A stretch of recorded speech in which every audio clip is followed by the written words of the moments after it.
has anyone else noticed how badly the establishment want you to get involved in the Israel-Palestine conflict? It is absolutely crucial that you pick a side in the Israel-Palestine conflict. It must be done. Somebody must pick a side wherever you are, especially if you live in the United Kingdom. My gosh. If you live in the United Kingdom, this is the absolute number one issue that you should be focusing on 24 hours a day. You know?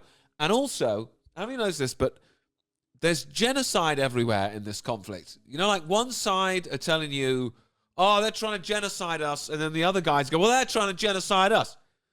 Like, if you listen to the Free Palestine protests, they're like, they're trying to genocide us. And if you listen to, like, Lawrence Fox or whoever else, you know, on Twitter, it's like, well, they're trying to genocide Israel. Everyone's genociding. Well, everyone please just stop genociding each other.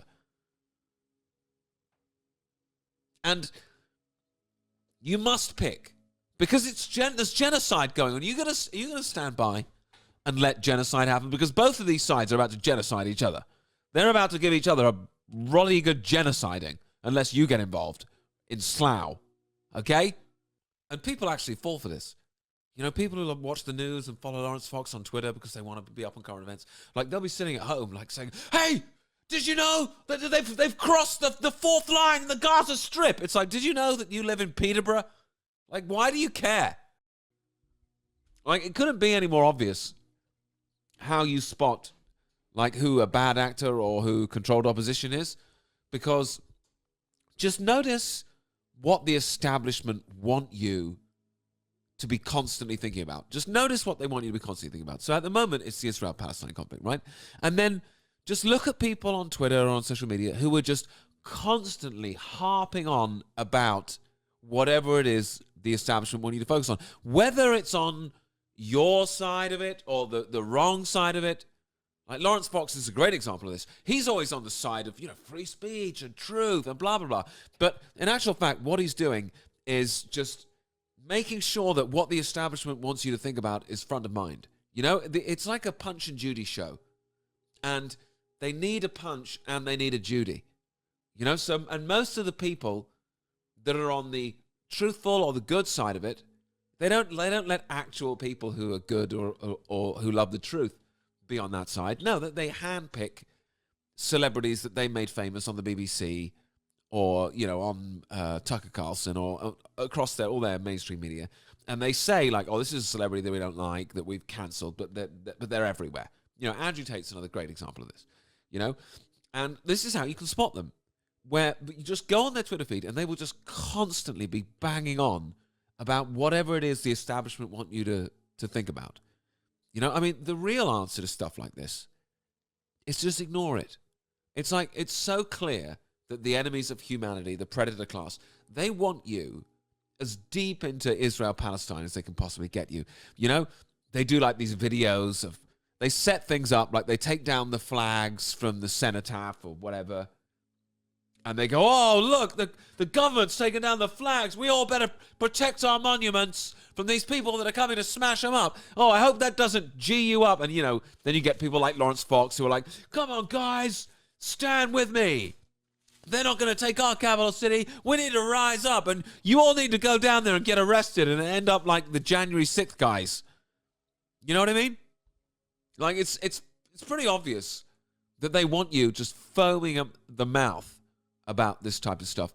And for me, as, you know, somebody who wants to combat what the establishment wants to do, I mean, actually provide opposition, the best thing to do often is just completely ignore, you know, whatever it is that they want you to focus on.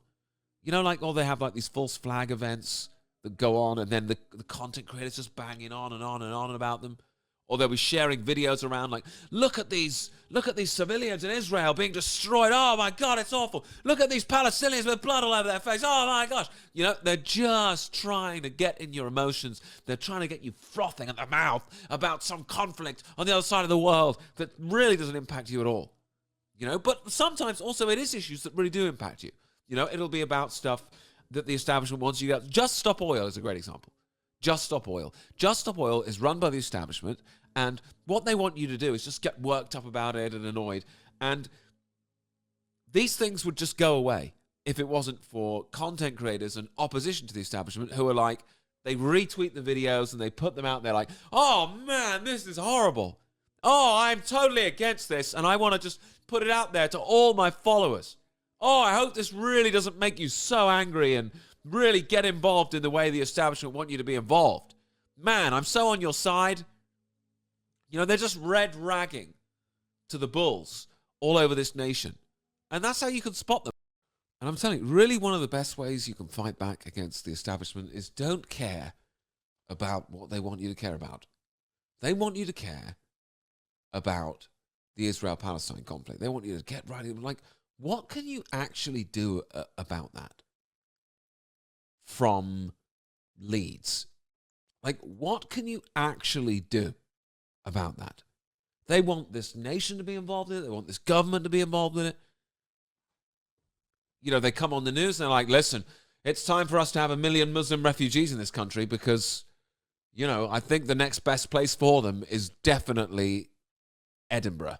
And people might say, Alistair, what do you mean don't care? We have to care about them. Don't you know that there's civilians or this or that? I guarantee you, this conflict has been started on purpose by the people that run the world, the establishment, the predator class, whatever you want to call them. I guarantee you 100% what has not happened. The predator class aren't just sitting there and like, oh my gosh, did you know that an incident's broken out in Palestine? Oh no! Oh, how are we going to react to this? I can't believe, what a random event. Oh, I guess we better get all of our media shills and all of our mainstream media to sort of start just talking about this constantly, even though we had no idea this was going to happen. This has just fallen right into our laps. Like, they designed the whole thing, man. They designed the whole thing. Stuff like this that's all over the mainstream media, all over Piers Morgan. You know, all the guests are coming on Piers Morgan to talk about it. It's like, if you see it on Piers Morgan, it's part of the establishment. It's part of the plan. You know, Piers Morgan has not gone rogue, man. I mean, by now, people should be starting to notice that, hang on a minute, capital cities and major cities all over Europe seem to have been flooded with people that are viciously pro-Palestine. How did this happen? Well, I'll tell you how this happened. Millions of undocumented illegal immigrants, Muslims from all over the third world, have been shipped into your countries as basically a way to destroy them. They're not really bringing people from Palestine, well, Israel, really. They're not really bringing people from Israel to Slough because it's the best place for them. Okay, they know that Christians and Muslims don't get on.